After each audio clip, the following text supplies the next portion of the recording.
Hello YouTube family, it's Miss Dana Ashley. I have been busily created what has turned out to be an over 2-hour length piece called America Civil War 2.0, but I have decided to release the finale as a standalone piece because, well, I think it's pretty important and I do hope that you learn from and enjoy it.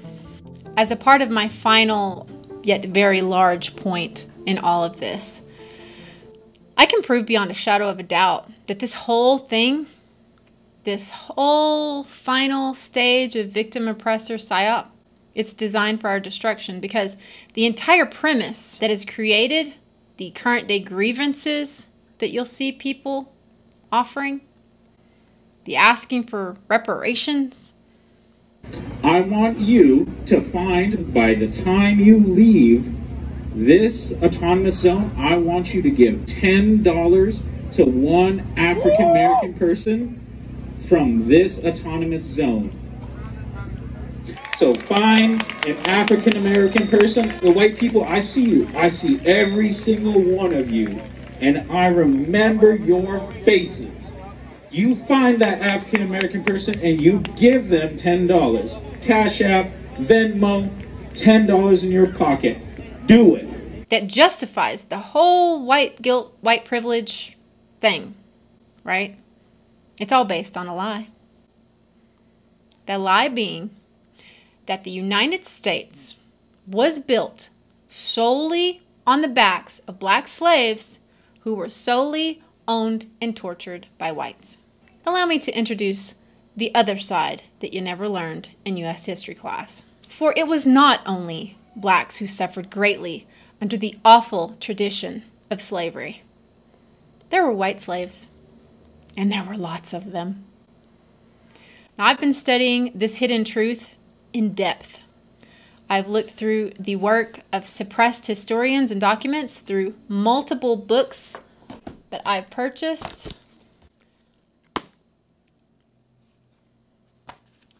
Many of them. Okay? Here's a quote from one of the authors of this book that I bought called White Cargo. Now, as we began to investigate this, and we used all the kind of resources that investigators do, we look at every kind of book, every kind of official report, etc., diaries, letters, we realised it was an enormous story, and it was also something which refuted one of the great ideas, one of the key ideas of the development of slavery, which is that in 1619 slavery began in America with the arrival of 20 and odd Negroes, as they were called, sold, according to accounts, by a Dutch captain to planters in England, and this was where slavery began. Well, it wasn't true. Slavery had begun earlier. Children and women and convicts had been sold earlier than that, and although a small number of Africans were subsequently brought to Virginia and sold over the next decades, only very few, only 350 years later. 20 years later. But meantime, hundreds, thousands of poor whites were being brought in and on various convicts and children, etc., and they were being enslaved. Well, after hearing that, you might be wondering, well, why haven't I heard about this?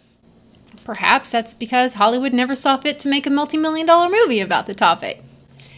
If we as a people even knew etymology better, we would have already figured out that the word slave itself comes from the word Slav, as in Eastern European descent. To be fair, all races at one point or another have suffered from slavery in some way, but white slavery specifically has been a huge reality in the history of the world that even Wikipedia, notorious for being selective about their histories themselves, have been forced to host an entire page on. This page goes over not hundreds of years of history, but thousands of years of proof of white slavery in the world. For example, well over 1 million Christian slaves were sold to Muslim masters via the African slave traders. This is the story of the slave trade between Europe and Africa, a tragic tale of coastal villages raided and men, women and children carried off into captivity, loaded onto ships, taken to be sold as slaves in another continent and never seeing their homes again. A familiar enough narrative, except that in this case, the villages being depopulated in this way were English, and the slave traders arrived in ships which had sailed from Africa. Long before the British ever became involved in the slave trade, slavers out of Africa were raiding not only the British Isles, but many other European countries. From Iceland to Malta, Ireland to Spain, and Italy to the Netherlands, carrying off white slaves to be sold in the slave markets of Africa.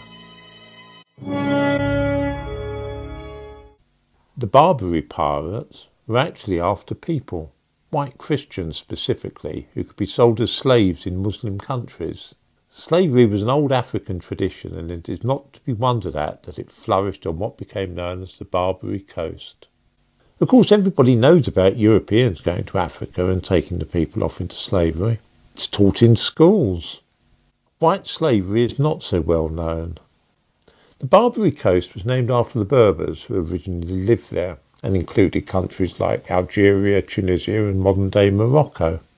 From ports there, Muslims set off to Europe to seize as many white Christians as they could for the slave markets of North Africa. The stereotype from establishment history is that of a Muslim slaver herding chained blacks through the desert, when in fact, for 700 years until the fall of Muslim Spain, those being herded were first and foremost notoriously white. The fate of the hundreds of thousands of white slaves sold to the Arabs was described in Spanish texts as atrocima et ferocima, most atrocious and harsh. The men were worked to death as galley slaves. The women, girls, and boys were used as prostitutes. Dr. John Adzuma estimates in his 2001 book that slavers in these parts engaged in the incredible heinous practice of castration of both white and black men and boys to bring their highest priced specialty slave called the eunuch to the market. It is thought that 6 out of 10 men and boys died in this process. Now this was done not only to stop their nature of retaliation, as well to make them best suited for guarding their other favorite slaves, their sex slaves known as a harem, many of which were also white. Now, eunuchs have been used for millennia in a variety of cultures. For example, according to author Ronald Siegel in his 2002 book, The Khalifa in Baghdad at the beginning of the 10th century, he had over 7,000 black eunuchs and 4,000 white eunuchs in his palace. I guess their white privilege did not save the white slaves that were children and women and eunuchs the same fate of their black counterparts. We suffered this atrocity together. Another story that we were never told by Hollywood or historians that could have brought us together instead of apart. All over European seas and coasts, the Barbary pirates in the 16th and 17th centuries constantly ransacked ships ran by Europeans, where they emptied them out, chained them up, and hauled them off to sell in northern Africa. How extensive was this trade? Was it a trifling affair of a few hundred people here and there? Hardly. The island of Gozo, part of modern Malta, was attacked in July 1551 and the entire population of 5,000 people taken off into slavery. The sack of Baltimore in Ireland gives one good example of what was going on at that time. The entire population was removed. This was a serious problem for Europe, especially in the Mediterranean countries, but also for Britain and even Iceland. Current estimates suggest that the number of Europeans captured and taken to Africa numbered in the millions. Yet we were all taught the romantic and entertaining stories of the pirates, those radical and lovable fellows, but not afraid to walk you off the plank in their search for treasure, right? But our history books, cartoons, and films failed to show us that, in fact, they were deep into the business of the snatching and sale of souls. And white Christians were their favorite variety. European slaves were acquired by these pirates in slave raids on coastal towns from Italy to France, England, Portugal, to the Netherlands, even Iceland, and taken to Africa for their sale. European men, women, and children were captured to such a devastating extent in these seacoast towns that vast numbers of them were abandoned for fear of this dreaded fate. Now, we all know that America abolished slavery in 1865, right? But how many knew that it wasn't until 1904 that an agreement in Paris regarding the international white slave traffic was penned? The International Agreement for the Suppression of White Slave Traffic geared in great part again to the white women, little girls, and little boys that were still being commonly sold as sex slaves. Why haven't your women activists told you that story, huh? In the early 1600s, whites, mostly Irish, and African blacks were enslaved together in the sugar plantations in the West Keys and places like Barbados. This West Key Island man's accent, celebration of St. Patrick's Day, and song will make a whole lot more sense when you understand this fact. No Colleen, me own, there's a depth in me soul, never sounded unknown. Sure I love the dear silver that shines in your hair, and the brow that's all furrowed and wrinkled with care. I kiss the dear fingers so toil-worn for me. Oh, God bless you and keep you, Mother McCree. Perhaps you find yourself wondering whatever became of those white slaver pirates. Well, when you consider the fact that President Thomas Jefferson, starting in the year 1800, brought the U.S. Navy back to life for the purpose of one of our country's very first military operations, the Barbary Wars, to stop the pirates' extortion and terror of white enslavement against U.S. merchant ships, and they did so quite successfully, you then must consider that your U.S. history books never told you that. And therefore, you must deeply question everything else they taught you.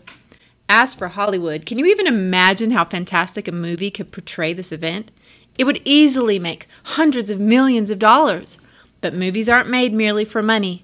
They're made to reinforce your programming. I think I found the deepest meaning for the phrase whitewashed when I fully realized the depths to which these historical facts have been completely removed from our American and world history classes as well as establishment academics.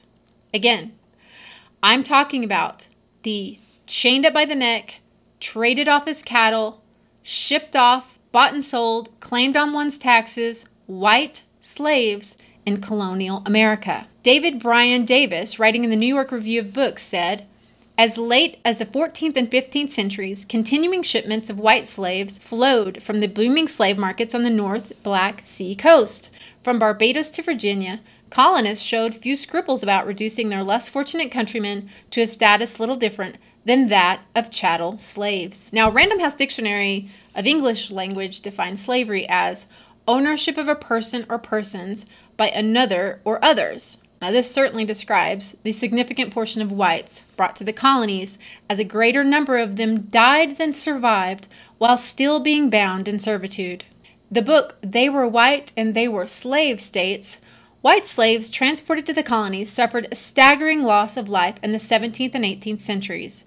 During the voyage to America, it was customary to keep the white slaves below deck for the entire 9 to 12-week journey, chained with 50 others to a board with padlock collars around their necks. Independent investigator A.B. Ellis in the Argosy writes, concerning the transport of white slaves, the human cargo, many of whom were still tormented by wounds, could not lie down at once without lying on each other. The, quote, dungeon below was darkness, stench, lamentation, disease, and death. Now, I learned through study that unlike the black slaves who were purchased by African slave traders for a significant amount of money, the white slaves were mostly taken at no initial cost. Therefore, slavers apparently were less worried about protecting the survival of their investment. As the book Labor in America, A History describes, upon arrival in America, white slaves were put up for sale by the ship captains or merchants. Families were often separated under these circumstances when wives and offspring were auctioned off to the highest bidder. As for colonial America, there were some who had signed up for indentured servitude willingly, which we got about one paragraph of in school, and the story ended there. But they certainly didn't tell us that the vast majority of people technically falling under this category never agreed to this contract, but were taken unwillingly. We were given the false impression, aka lie, that all these people signed up for this ability to pay for their ship ride across America by working it off a number of years, and technically, this is who should be called an indentured servant. However, this is absolutely not how history played out, according to the actual records. Far more often than not, these were not willing participants, and only a small fraction of the full number made it to the end alive to receive their allocated land at the end of their term. To give you an idea of the numbers of white human bondage we're talking about, according to the book Bound Over, from 1609 until the early 1800s, between 1/2 and 2/3 of all the white colonists who came to the New World came as slaves. We were never told that a staggering 20% death rate of these unfortunate souls during their shipping was considered acceptable, and that losing 50% of the cargo to death was not that uncommon, especially when children were involved, and there were often children involved. As an indenture, getting married or having a baby was not allowed, and if a young woman did get pregnant, her contract would be extended by years, and her baby would be indentured for 31 years, or simply taken from the mother to be sold and never to be seen again. To understand how a dynamic like this could ever happen, we need to know that a significant portion of these people wound up being slaves in the islands like Barbados, as well as colonial Virginia, endured what was called being Barbadosed, a term to describe political resistors being sold into enslavement, not because they were officially criminals, but were labeled as such because they resisted the takeover of the English government, such as what happened in Ireland with Cromwell. There were also many groups sold into slavery from Britain due to the British Parliament empowering the magistrates to enslave the British poor beyond the seas by labeling them criminals. Slaves came to be made of poor whites who committed the atrocious crimes such as cutting down firewood or poaching a deer from what had been property of the commons. You could be punished into slavery by fishing in an enclosed pond or solemnizing a marriage in secret. An actual example is a father, Thomas Atwood, who, for his wife and children crying from starvation, had nothing to give them, so he took a sheep to feed them. As a result, he was sold in America as a slave. The end result being for many being separated from their families and transported to the colonies, often for life.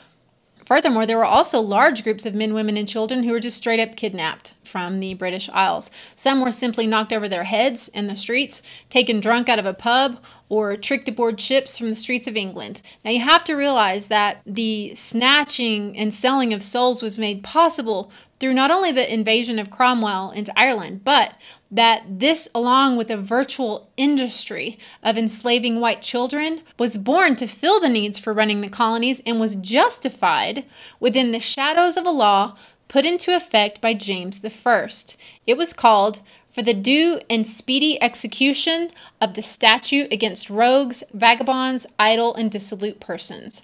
This law essentially gave permission to legally entrap or snatch the poor in the British Isles who were simply asking for food, many of whom were poor children with no parents, to then be shipped off into slavery in North America, whose only crime is that they were poor and perhaps happened to be found sleeping in the streets when a constable walked by.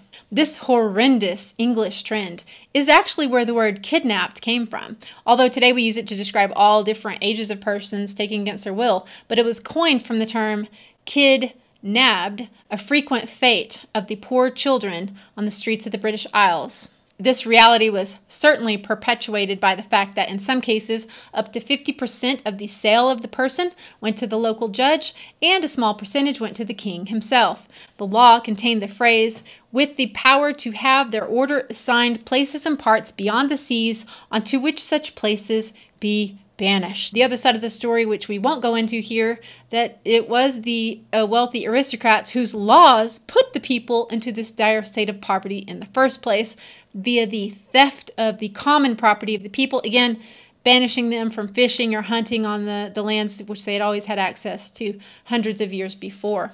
But to give you an example of how widespread this kidnapping and selling into servitude was, according to Edward Channing and the History of the United States, there were 10,000 English whites kidnapped for this purpose in 1 year, 1670, alone. Now do the math for well over 100 years. Yep, whites were slaves too, even before the first African was brought into America. And when one can scarcely think of whites as slaves, the mind first thinks, well, surely they were treated better, right, than what we hear the black slaves were treated later on. But in the documents, when you dig deep, paint a very different story. Like those found in the records of Middlesex Country, Virginia, whippings were commonplace, as were iron collars and chains. The horrifying treatment was not an uncommon reality of whites in bondage in the colonies, but it was so common, in fact, that the whipping of white slaves resulted in so many being beaten to death that in 1662, the Virginia Assembly passed a law prohibiting the private burial of white slaves because such burials helped to conceal murders by their masters. The colonial records are simply chock full of the death of white servants by beatings and starvation and exposure, yet you'll find no conviction of the murder of their masters, only innocence, perhaps due in part to the fact that it was only the propertied white class, and therefore for whom white slavery was very profitable, that were allowed to serve on a jury. White slaves and white servants were forbidden this privilege. Look, this certainly is not a look who suffered contest. I am forced to point out a very deep, dark fact about our nation's history because of this contrived narrative that is today using the lies by the offspring of the same elites that today are causing so many of us to openly hate and persecute each other right now. This omission of our true past is a crime in and of itself. The horrendous story of black slaves, and it was a horrendous story, has been told over and over and over. But the horrendous story of white servitude and slavery has been completely and purposefully hidden. There are even channels and propaganda right now trying to say that if you speak about white slavery, you yourself are a white supremacist. What? Shouldn't it be obvious that admitting to the most humiliating human experience in existence, that of slavery, is about as opposite of supremacist as you can get? Why shouldn't we learn from our horrible mistakes, all of them, of the wrong ways we treated all people? Meanwhile, the tons of Irish slaves brought into America suffered horrible prejudices for many centuries following. Prejudices for simply being Irish, effectively preventing them from getting jobs or housing. Signs like this all over America at that time were not uncommon, perhaps because the story of white slavery was hidden in the retelling of American history and never told through American media. Perhaps that alone helped the Irish to more easily move on with their lives and so flourish. Again, the psychological damage inflicted upon blacks through perpetuating them as the only slave race, this relentless narrative that has been hung over their heads for decades as this victim culture, is extremely damaging to them. Shouldn't it be a relief that they're not the only ones? That they could perhaps make them feel not so alone in this measure? But again, that is not what our keepers want. They want to keep only a certain people in the clutches of the psychological slavery that exists in the mind and spirit that is victimhood. And that woman you saw earlier, I think she was Jamaican American. She didn't have it. Blacks are oppressed. I am black. I'm not oppressed. I am free. That's good for you. That's an individual person. What about a systemic issue? Where? I do what I want. You have the skills. This is a country where you have the skills. You want to do what you want. You do it. Stop forcing on people to accept that they're oppressed. They are not. I am not oppressed. I am black. The victimhood narrative is damaging, and it is a lie. It is like having a wound, a deep cut of a wound. And just as it starts to scab over and heal, you rip it off and have to start over with the pain all over again, inflicting the trauma over and over with each new story of victimhood, thus preventing the healing from ever happening. If peace is what they wanted, they wouldn't cut the blacks that were standing together with the whites out of the picture. If peace is what they wanted, they wouldn't remind us of the truth of how very long it's been since slavery has been abolished in America. Compared to other countries, hundreds, I think it's 167 countries, in which modern slavery is still a thing today. In this map here, modern slavery, according to the Global Slavery Index, is currently affecting about 48 million people in the world right now. Where Africa still has some of the highest per capita estimates of slavery, with 9.2 million women, men, and children being modern slaves. The thing I can tell you is that America came out of its horrible practices of slavery in a shorter time span than has ever been seen in any country who ever engaged in slave trade. Whereas places like North Africa carried on this heinous tradition for well over 1,400 years and impacted slaves of many colors, and again is still suffering with it today. Yet all the media can do is focus on what happened in America 200 years ago. Another huge point that if more people knew would stop this white guilt narrative, this white privilege narrative in its tracks. And that is that in 1640, there was not yet any real legal entity of permanent slavery yet. The only durante vita, or servitude for life, up to that point were the white slaves considered to have no rights because of their accused crimes in the British Isles. Remember, when you could be a criminal for taking a rabbit or whatever. So there was no permanent slaves for the blacks being imported at that point until the Georgia Northampton County court records show us that Anthony Johnson sought to legally become the first to own a slave for life in America. Anthony Johnson was black. So the first legally appointed slave for life, a man named John Cassor, happened because Anthony and Mary Johnson, black owners of a tobacco farm in Virginia, fought to win the judicial determination of a slave for life. Wow. One may think when hearing that, well, surely that's an exception. When, in fact, after slavery became a common institution, slave owning by free blacks was so common that in the period of the Commonwealth, it went on unnoticed. I mean, there was no criticism of it. By those who recorded the times, there was abundant proof found in various court records and legislative petitions. According to historian R. Halliburton Jr., there were approximately 320, let's say 319, 599 free blacks in the United States. 1830, okay, this is 35 years before slavery was abolished, right? Yet, at the same time, there were 3,775 free blacks who owned 12,740 black slaves. Why weren't we told this in Black History Month?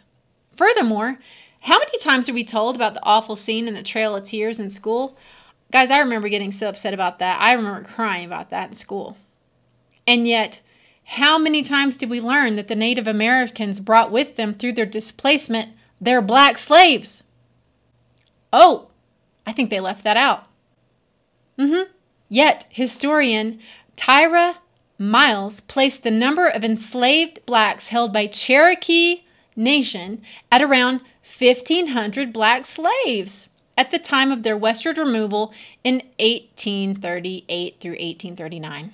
The Creeks, Choctaws, and Chickasaws, she said, held around 3,500 black slaves across the three nations as the 19th century began. Wow. And as for the percentage, the real actual world percentage of white families who actually own slaves, which should be taken into deep consideration when we see pictures like this. According to Adam Rothman, a historian at Georgetown University, he was quoted as saying that using census numbers for 1840, the percentage of families owning slaves was 7.4%. To make the slavery in America narrative even more complicated, as it should be, because it is, In fact, we know that Black and Native Americans also came to own white slaves in Virginia. Yay! Enough so that in 1670, the House of Burgess wrote legislature alluding to this fact. See the slide here. The law, though, apparently was not heeded since 35 years later, it was written also into Virginia's Slave Code of 1705 that reiterated a law indicating that Blacks and Native Americans were still owning or purchasing Christians, which was a euphemism for a white person. By recounting and emphasizing again and again and again the sufferings of only Black people under slavery, with no mention of the riddled and long history of whites being enslaved, not only in the history of the world, but right here in the good old US of A. The white student of today is made to feel that his ancestors alone were cruel, morally retarded, and evil.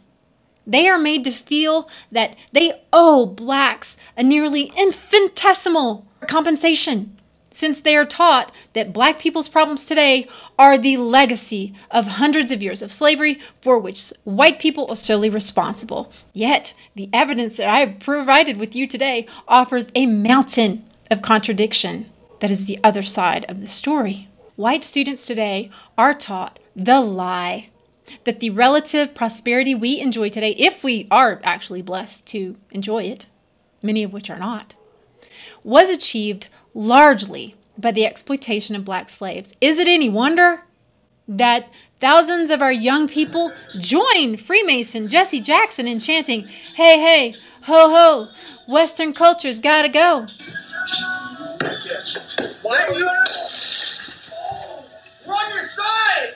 We're on your side! Holy shit! We're on your side! We're on your side! And remember how earlier I talked about all of this being about order out of chaos? Well, even white guilt, this apex of the chaos we see now, was planned over many decades. Evil elitist from a banking lineage, Frederick Lieneman, was a handler to Winston Churchill, and he admitted this according to the personal memoirs of Lord Sherwell when he was quoted as saying, "Do you know what the future historians will regard as the most important event of this age? It will not be Hitler and the Second World War. It will not be the release of nuclear energy. It will not be the menace of communism. It will be the abdication of the white man." Jesus said, "Follow me."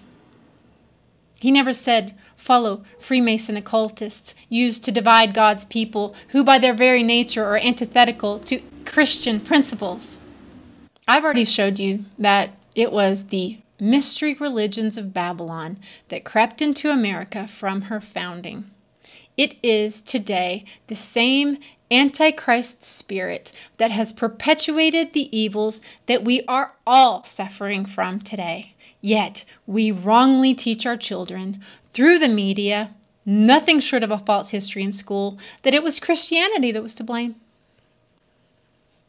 Is it any wonder that they reject their European heritage, who has been through massive amounts of persecution, Rome, Inquisition, to turn around and embrace anything, any other culture besides their own?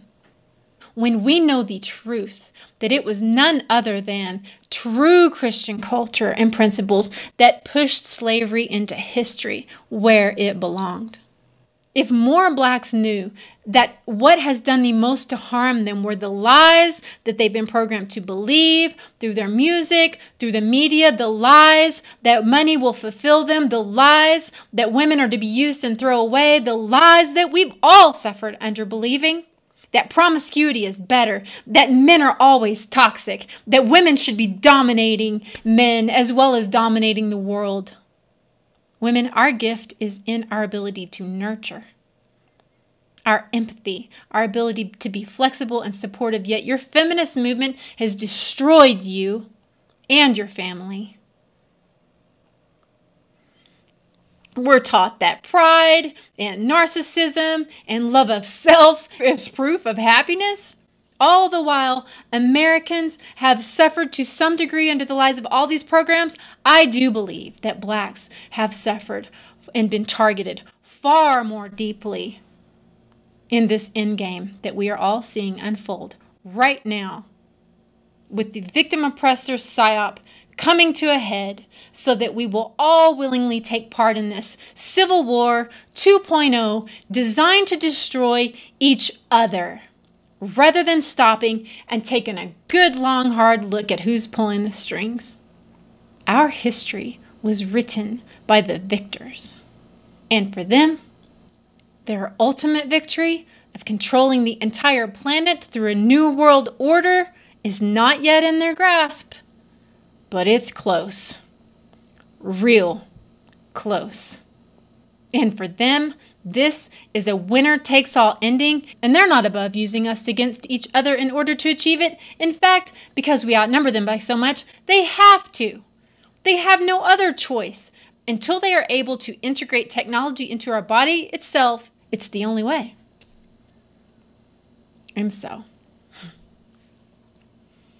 we choose to tell them to stick their chaos-instigating measures used to divide us where the sun don't shine, and we choose to love each other. We choose to turn off the news and turn off the media and ignore the celebrities that are selected to deceive us. We choose empathy for the plight of all people, of all colors that have been misled by those who consider themselves illumined. Just say no. So, that concludes my presentation about this. I love you guys. For those of you who have written, emailed, and reached out to me, I am so sorry it has been so long. If any of you have emailed what you think was a really important personal message, could you please resend it to me? I hope to have the full Piece of America Civil War 2.0 up within 4 days or so. Thank you so much to those of you who have supported me on Patreon and with your prayers, with your letters and support. I'm sorry I haven't been able to get back to all of you individually, but your concern and care means more to me than you can ever know. God bless you guys.